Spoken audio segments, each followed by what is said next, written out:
Paz e graça, amados irmãos, mais uma vez. E para um vídeo, dificuldades, para o terceiro vídeo, dificuldades bíblicas. Como desta vez, vamos ver, o terceiro tema é Pedro e as chaves do reino dos céus.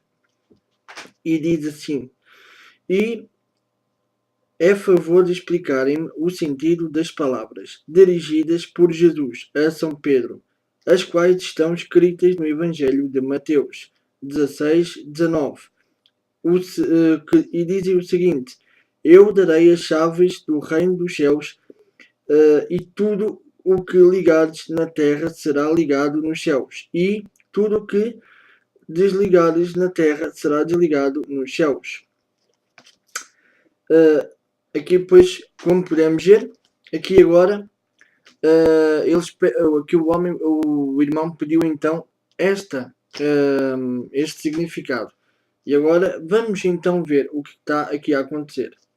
A Igreja Católica Romana emprega o texto mencionado pelo leitor, bem como os trechos de Mateus 18 e João 20:23, para fundamentar a doutrina do primado do Papa da faculdade de perdoar ou reter os pecados e etc. Antes de mais nada, amados, vamos então ver o que diz em Mateus 18:18. Como eu costumo fazer, ainda vão dizer que eu virei católica. Meus amados em Cristo, não é nada disso. É para que as pessoas vejam as coisas. Mateus 18:18. Então, Mateus, isto é católica, oi? São Mateus, está ali o 19, o 18, está por aqui assim. E diz assim, 16, 17, 18. Em verdade vos digo, tudo o que ligardes na terra será ligado no céu, e tudo o que desligardes na terra será desligado no céu. Ora bem, o que será ligado na terra, o que vimos. Agora vamos ver na evangélica. Em verdade vos digo que tudo o que desligardes na terra será ligado no céu, e tudo o que desligardes na terra será desligado nos céus. Ou seja, aqui, eu creio que aqui eles valeram-se disso. Os católicos valeram-se disso para poder evoluir a doutrina deles e poderem angriar fundos e essas coisas assim, não sei. E então, o que aqui Jesus quis dizer? Jesus quis dizer que tudo que nós ligássemos, ou entre aspas, o que nós, não é entre aspas, é o que nós fizermos de bom, claro, o que nós ligarmos, ou que nós concordarmos uns com os outros de bom, aí sim, aí será isso também ligado no céu. É isso que diz os contextos. E então, certo.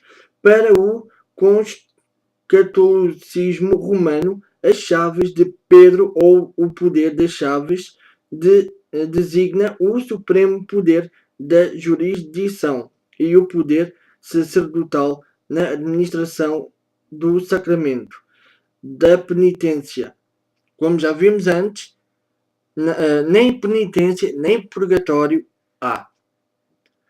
Há dois lugares só, ou seja, neste caso há dois caminhos. Se nós seguirmos Jesus, temos o caminho da vida eterna. Pode ser tortuoso, podem poucos passar por ela, mas lá à frente temos Jesus. E temos o caminho largo e espaçoso e bom que todos passam por ele, mas lá no fundo caem para o abismo. Já vimos isso. Ou seja, o inferno e o paraíso. Já vimos isso. Agora, penitência, sim. Agora, esclarecemos o leitor de que todas as citações bíblicas deste artigo são transcritas das Escrituras, editadas pela difusora bíblica Missionários Capuchinhos, uma entidade católica romana. Na Bíblia, a palavra-chave fala de autoridade. A chave é autoridade. Agora, poder, privilégio. É normal que em muitos países uma personalidade ilustre receber das autoridades locais as chaves da cidade visitada pela mesma trata-se de um gesto simbólico através do qual reconhece a autoridade do visitante sobre a referida cidade. Ou seja, como se fossem os fariseus também. Os fariseus também gostavam de ficar sempre em cima. Digamos que isso é tipo um símbolo, digamos assim, de reconhecimento.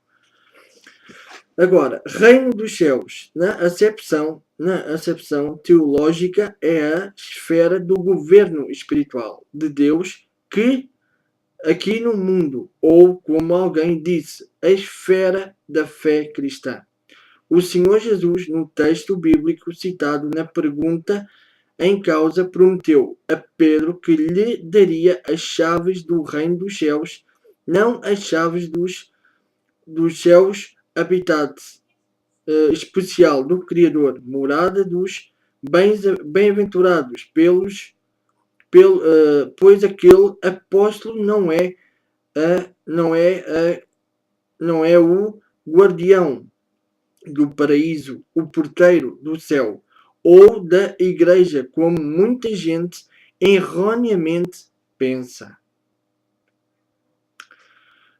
Como também já tinha dito, na própria palavra, tanto na própria Bíblia, digo, tanto católica como evangélica, está lá que o único mediador entre o homem e Deus é o seu Filho, Jesus Cristo. Que até ali os 10 mandamentos e mostrei, tanto da Bíblia Católica como a Bíblia Evangélica. Os católicos muitas vezes os católicos andam iludidos. Aliás, já andam iludidos há muito tempo. E então, creio que já é a altura de abrir os olhos, como se costuma dizer. Então, nos dias em que Jesus esteve fisicamente neste planeta, os judeus acreditavam na lenda do patriarca Abraão assentado à porta do Sheol e ao fim de obstar à entrada de qualquer incircunciso, como aliás refere a Talmud. E é através de só um momento. É através de Cristo e não de Pedro. Estão a ver? E não tinha lido ainda. É através de Cristo, Filho de Deus. É através de Jesus Cristo e não de Pedro que as pessoas entram no céu. Pois nós sabemos que Jesus, quando morreu e ressuscitou, ele tem nas mãos e tem nas mãos as chaves da morte e do inferno. Não há ninguém que possa morrer ou ir para o inferno sem que antes Jesus diga: vais para lá ou vais morrer. Agora, não é Pedro. Pedro não tem autoridade nenhuma. Que as pessoas entram no céu. Salvação. E o único mediador entre Deus e os homens, quando Estevão morreu, quem recebeu no céu o protamatir do cristianismo foi o Senhor Jesus. Atos, outra para os católicos. E os evangélicos já conhecem, mas para os católicos. Atos 7, 55, 60. Esta é uma boa. Agora aqui uma boa pergunta para os católicos amados. Então, pois, Se Pedro, nesta altura de Estevão, quando Estevão morreu, se Pedro estava na terra, como, pois, foi Estevão recebido nos céus? Não é? Ou como? Pedro era só um, não podia se dividir. Pedro não é Deus. Pedro era um homem. Deus pode estar em todo lado, mas Pedro não. Pedro era um homem. Como eu, como tu, não é? Continuando, o evangelista Luís Palau, no seu livro Anda sobre as Águas, Pedro analisa o assunto das chaves e escreve ele que quis Jesus dar a entender por chaves do reino dos céus. As chaves são uma expressão, um exemplo do facto de que a nossa autoridade em Cristo, não é autoridade por papas ou e etc., mas a nossa autoridade em Cristo não é limitada à terra. Tudo o que ligarmos na terra será ligado nos céus. Tudo o que concordarmos de bom, ou neste caso para o reino de Deus. Não para ídolos, não para coisas que não são de Deus. Agora, se tudo o que ligarmos para Deus, se dissermos, se fizermos alianças, entre aspas, alianças para com Deus e entre irmãos, aí sim o que ligarmos será ligado no céu. O que concordarmos de fazermos, isto é um exemplo, se eu abrir uma igreja com alguém e que alguém concorde, será concordar também no céu. Porque é uma casa para Deus, para cultuá-lo, para o louvar. Isto é o que Jesus quis dizer. Qual desligarmos na terra será desligado nos céus. Vejo 3 implicações nas chaves privilégio. 3 implicações: privilégio, autoridade e responsabilidade. Ou seja, privilégio. Vamos agora aqui a ver os padres e papas e etc. Mas anteriormente, primeiro, privilégio é o que eles queriam ter. Autoridade também tinham. Quando havia um rei, por exemplo, cá de Portugal, o cardeal ou o papa, ou o rei só fazia isto assim, exato, com a ordem do papa ou do cardeal, representante do papa. Agora, a autoridade e privilégio. Agora aqui outra coisa. E responsabilidade. Só tinha a responsabilidade de ver, eu penso assim, naquela altura. Os padres só tinham aquela responsabilidade de ver se as contas estavam todas em ordem e etc. O resto não queriam saber. Tanto que não queriam saber. Vamos aqui ver uma coisa. Não queriam saber que a vossa Bíblia, primeiro que fosse traduzida, ou a Bíblia em geral, que fosse traduzida para a linguagem comum, esses eram queimados. Então porquê? Para que o povo não entendesse a Bíblia? Para que o povo não visse a palavra de Deus? Para que o povo visse que não era preciso pagar para ser salvo? Para que o povo visse que Deus perdoava sem preciso de indulgências e sem preciso pagar? Era essa a responsabilidade que os padres e papas antigos tinham. Hoje já não é bem assim. Hoje, desde algum tempo para cá, já não é bem assim. Mas há pouco tempo somos livres, fomos a ver. Da Segunda Guerra Mundial para cá não passou muito tempo. Ou do 20, neste caso cá em Portugal, do 25 de Abril para cá também não passou muito tempo. Mas continuando, pensemos no privilégio que nos é concedido serem-nos dadas as chaves do reino dos céus. Quando o leitor toma uma Bíblia, nas suas mãos e dá testemunho do Evangelho a alguém em nome de Jesus e está a exercer, aqui sim, a exercer, como é que é? A exercer o privilégio de usar as chaves do reino. Ou seja, as chaves do reino. Aqui o que a pessoa quis explicar foi as chaves do reino, a palavra de Deus. Jesus também disse ao diabo, quando o diabo lhe disse, és o filho de Deus, manda que essas pedras se transformem em pão. E Jesus disse ao diabo, nem só do pão viverá o homem, mas de toda a palavra que vem da boca de Deus.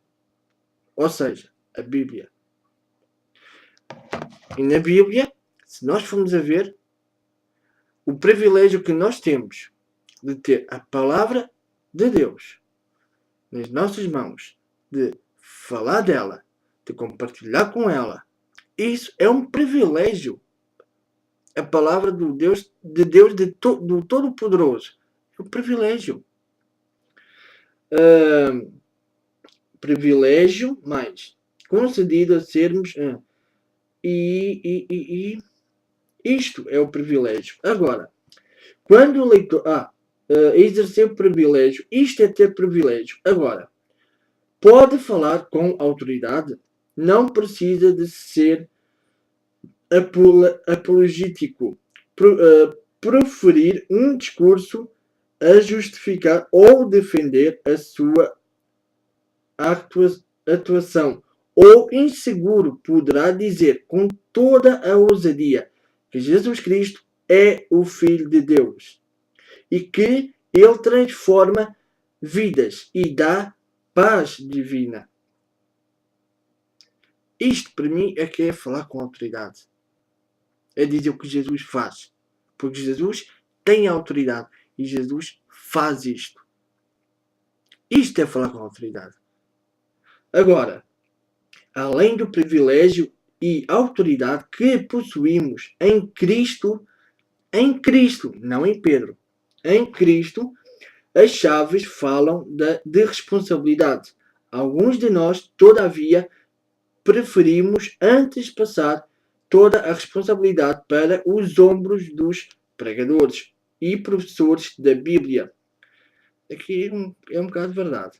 E da nossa parte, seríamos de preferência apenas anónimos, pequenos, ninguém, contudo, a realidade é esta. Quando Cristo habita em nós, quando Cristo, não é Pedro, é Cristo, habita em nós, crescemos também nele. A Bíblia possui autoridade sobre as nossas vidas. Temos o direito e a autoridade da parte de Deus para falar em nome do Senhor Jesus Cristo. Mas mais ainda temos outrozinho a responsabilidade. Aqui outra coisa que eu queria mencionar. Naquela altura, numa certa altura, não se podia ensinar ou dizer, porque era heresia, dizer que o homem podia apelar ou pedir logo perdão e falar logo do homem, pedir logo e falar logo com Deus. Isso era heresia, ou era considerado heresia, que era considerado tipo, parecido blasfémia, pronto. Se os católicos conhecem ou sabem o que é blasfémia é, pronto, é como se os fariseus na época de Jesus dissessem que ele blasfemasse, pronto, era quase igual. Agora, para mim, esta responsabilidade é uma coisa e de facto, de veras excitante. Isso é verdade. Quando eu por acaso falo por mim. Eu só tenho 27 anos e sou-vos muito sincero. Mas eu não foi por mim mesmo. Mas eu estou a fazer estas coisas e se o Senhor Jesus, não Pedro, o Senhor Jesus não tivesse impulsionado para isto, eu nem sei como é que eu estava a fazer isto. Acho que nem tinha feito Nenhum nem dois vídeos sequer. Nenhum texto ou dois textos escrevia. Eu também não vou estar quieto. Mas pronto, continuando. De veras excitante no nosso evangelismo de cruzada. E de facto uma grande bênção entrarmos numa cidade e em nome de Jesus Cristo reivindicarmos a mesma para Deus. E porque temos entrado na cidade em nome de Cristo. E trazermos conosco as chaves do reino dos céus. Temos também o privilégio, a responsabilidade e a autoridade para nos apresentarmos como seus embaixadores. Embaixadores como? Falando da palavra, compartilhando a palavra. Não é chegar, dizer que tem que comprar isto ou comprar aquilo para ser salvo. Não, isto para já é um absurdo. Mas continuando. Afirmou com propriedade John Chill. As chaves são símbolos de capacidade de abrir e explicar as verdades do Evangelho e também uma missão e comissão dadas por Cristo. Como podemos ver várias vezes, não é Pedro, é Cristo. Quer dizer, perdão, Cristo. Porque Cristo é o único mediador que há entre Deus e o homem. Nós, quando oramos ou quando pedimos ajuda a Deus, pedimos sempre em nome de Jesus. Porque Jesus disse, tudo o que pedirem, ou quando orarem, mas quando pedirem, peçam, ou tudo o que pedirem em meu nome, eu o rogarei ao Pai. E o Pai vos considerará. Ou seja, Deus, Jesus disse, peçam, é como se Jesus estivesse a dizer, peçam em meu nome, e eu falarei ao lado do Pai, e o Pai vos dará o que vocês querem. Agora, continuando, as chaves são os símbolos de capacidade de abrir e explicar as verdades do Evangelho e também uma comissão dadas por Cristo, para que alguém as use. A expressão chaves do reino dos céus. No caso concerto do apóstolo Pedro, significa que o mesmo em virtude de haver confessado por revelação divina a deidade de Cristo, recebeu a incumbência de, através da proclamação do Evangelho, abrir formalmente o reino dos céus aos que crescem em Jesus e fechá-lo. Isto é, não admitir declarativamente a entrada às pessoas que desprezam a boa nova da salvação.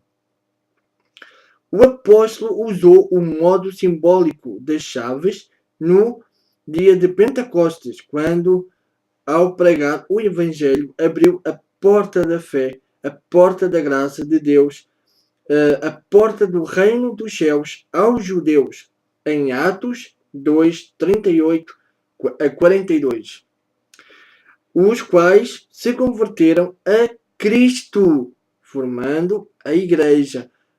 Se converteram a Cristo, formando a igreja. Utilizou-as outrozinho um pouco mais tarde na residência de Cornélio, oficial romano. Lembram-se que eu tinha falado sobre o romano quando se ajoelhou perante Pedro e Pedro disse para ele se levantar. Pronto. Agora, ouçam. De Cornélio, o oficial romano, comunicando a mensagem cristã, de maneira que os gentios entraram espiritualmente no reino de Deus, optando por Jesus. Atos, e está aqui as referências, Atos capítulo 10, de 34 a 48. E 14, de Atos capítulo 14 a 27. Ou de capítulo 15 e versículo 7 a 14. Vejam, quando o Cornélio se prostrou perante Pedro e Pedro disse: levanta-te que eu sou um homem. Continuando. Em resumo, as palavras do Salvador dirigidas a Simão Pedro nada têm a ver com o ensino da primícia de Pedro sobre os restantes apóstolos ou a autoridade papal atribuída aos séculos depois aos pretensos sucessores da humildade. Peço desculpa.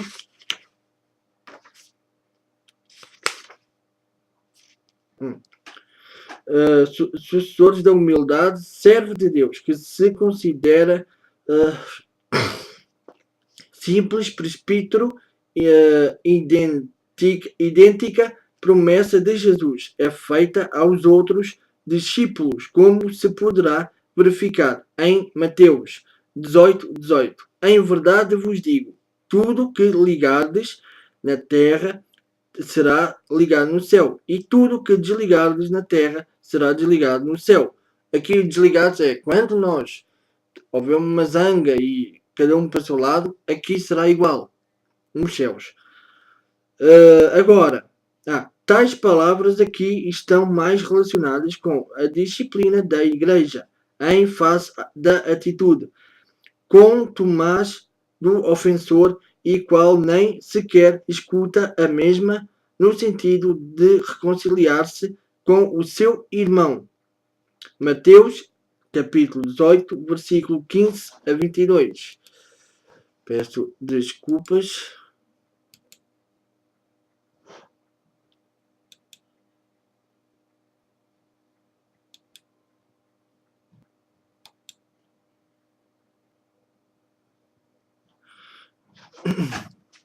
Continuando, peço desculpa.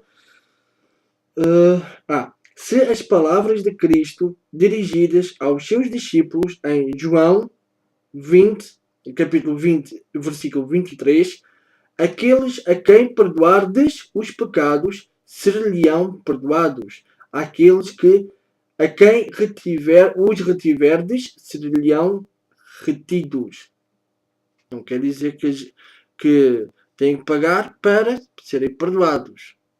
Ou que têm que também fazer uns tais sacrifícios, neste caso, rezar e não sei o quê. Não. Basta pedir perdão. Olha, perdoa-me. Jesus disse, perdoem a quem vos ofende. Não. Peço desculpa, aqui já fui eu que me enganei. Mas Jesus disse, orem por quem vos persegue. E quando nos batessem numa face para agitar a outra. Amem os vossos inimigos. Continuando.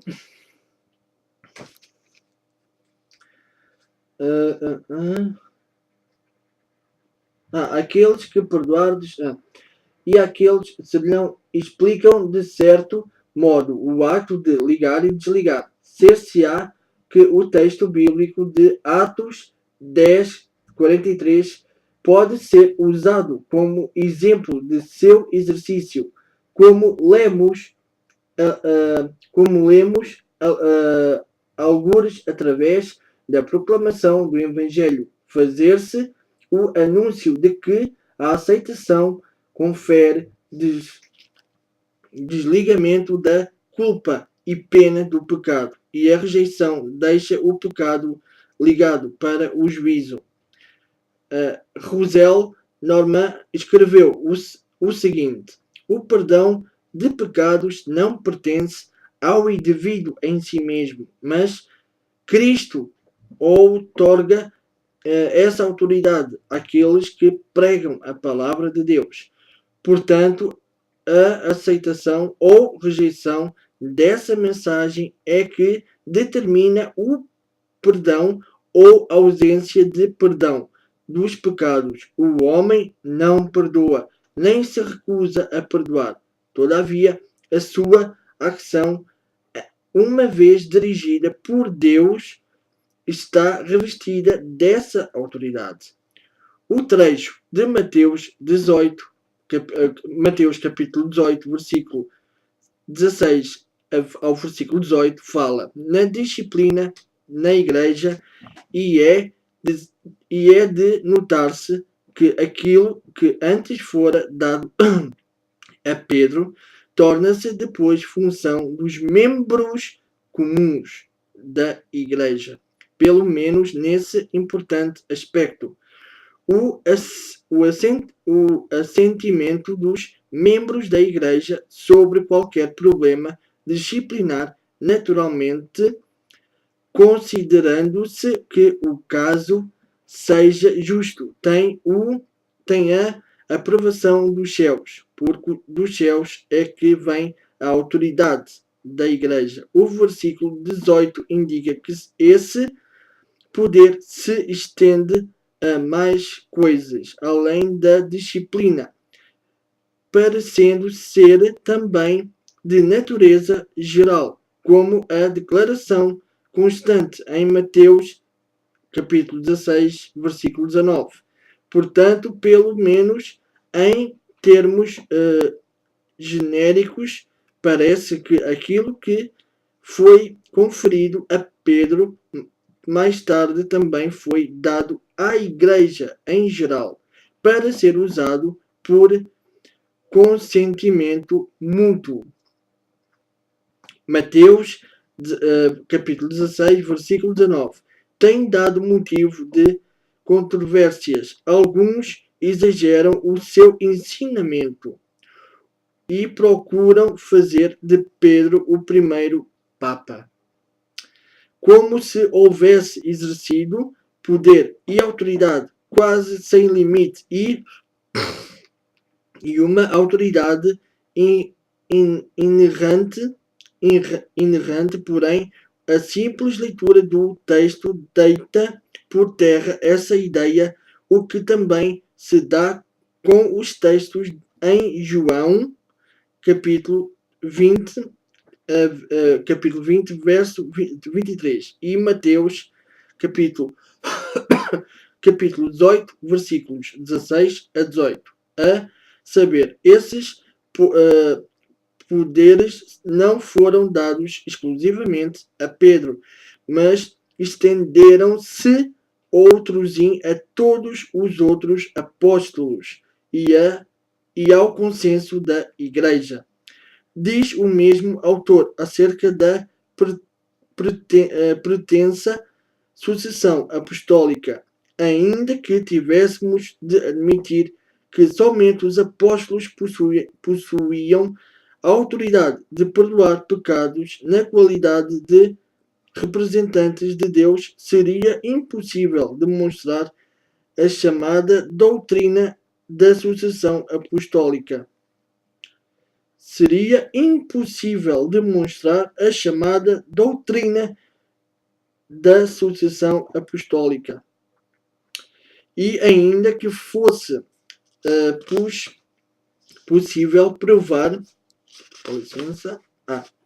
que fosse possível provar a sucessão apostólica, seria impossível demonstrar a vinculação da Igreja Católica Romana ou de qualquer outra denominação com essa sucessão, essa conexão com a doutrina de sucessão apostólica. Exige a aceitação de uma montanha de preconceitos e ignorância do processo histórico da Igreja, a aceitação de um dogma que se vem desenvolvendo através dos séculos.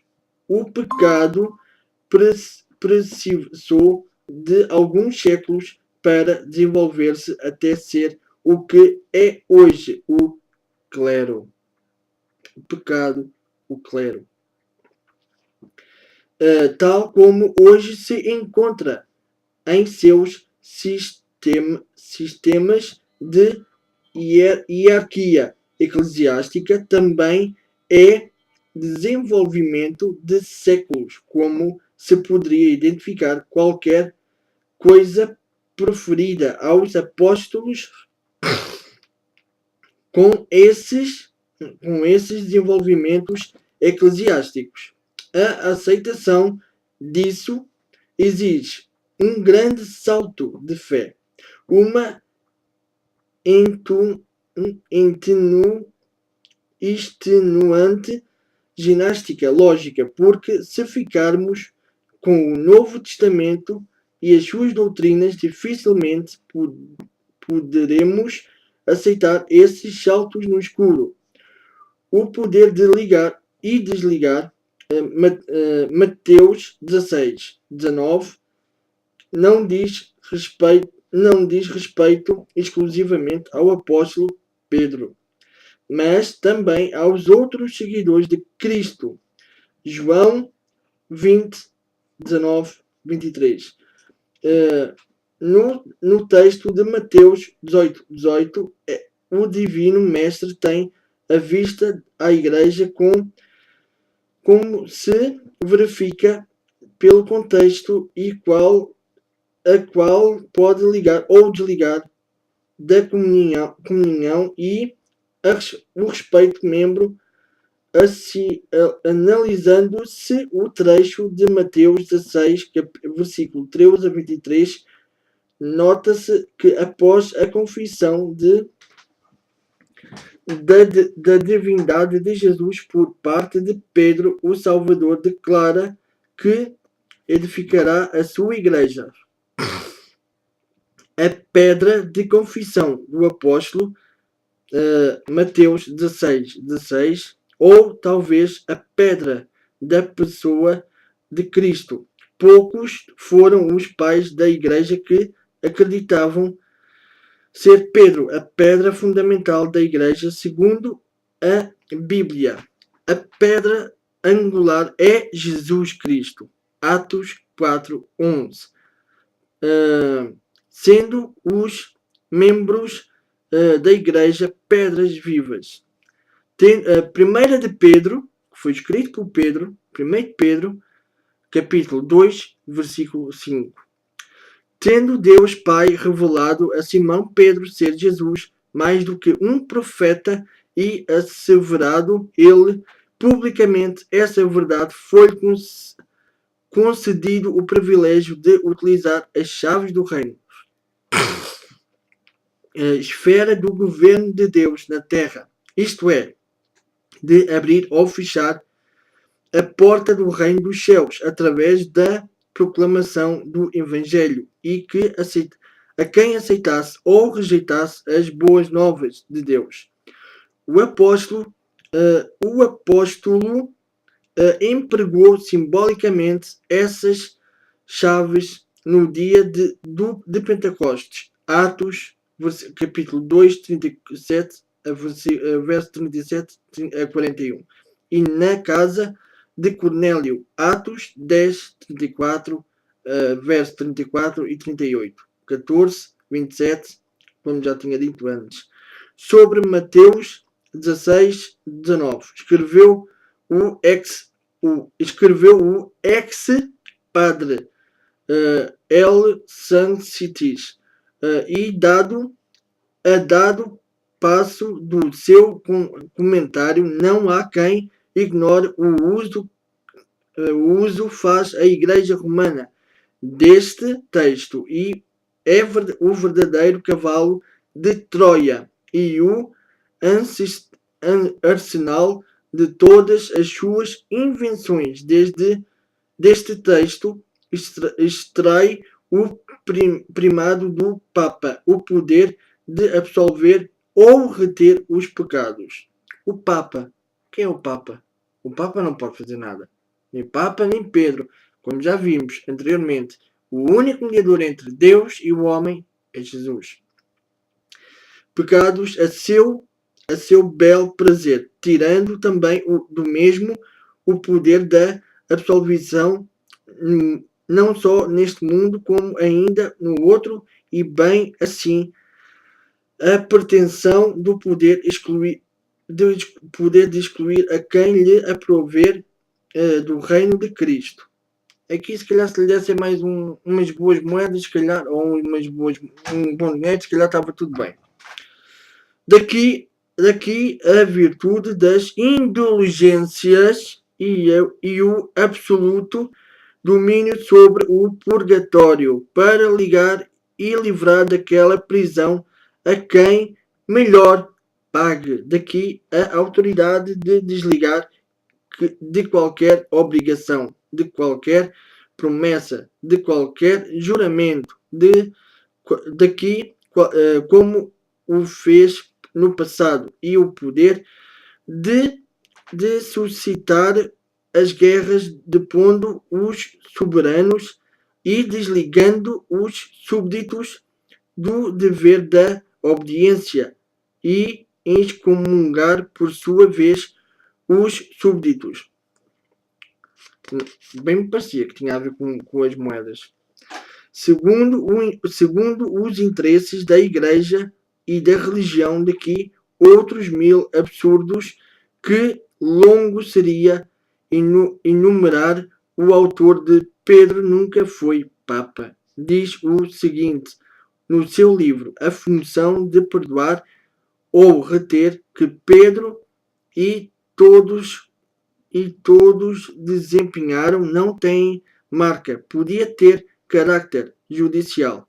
É função declaratória, é função judicial.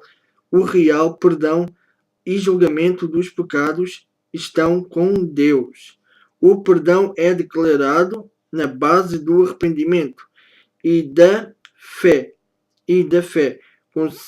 condição de Deus. E sempre assim que o apóstolo se refere a este assunto, nunca encontraremos na escritura por ele ou por qualquer outro discípulo uma frase como eu te absolvo em nome do Pai, do Filho ou do Espírito Santo. Pedro nunca se arrogou em uma tal autoridade, porque nunca a possuiu. Jesus nunca lhe entregou. O que lhe disse é que lhe declararia perdoados todos aqueles que tivessem recebido Jesus Cristo, tivessem crido nele e se tivessem arrependido dos seus pecados. Apenas neste sentido Pedro usou esta autoridade. Ver uma resposta mais circunstanciada sobre o perdão dos pecados nas páginas, e depois nós vemos. Meus amados, como podemos ver, nem a Pedro, nem aos papas, só Jesus Cristo pode perdoar, e já podemos ver as coisas. Pedro não foi nada, Pedro só foi um homem e um apóstolo, mais nada. Pedro foi não foi papa, nem foi nada disso. Para que nós possamos ver as coisas. Só Deus tem o poder para perdoar, para julgar. E não é preciso pagar, nem é preciso nada disso. O dom de Deus é gratuito. Não precisamos pagar nada. Que Deus vos abençoe hoje e sempre.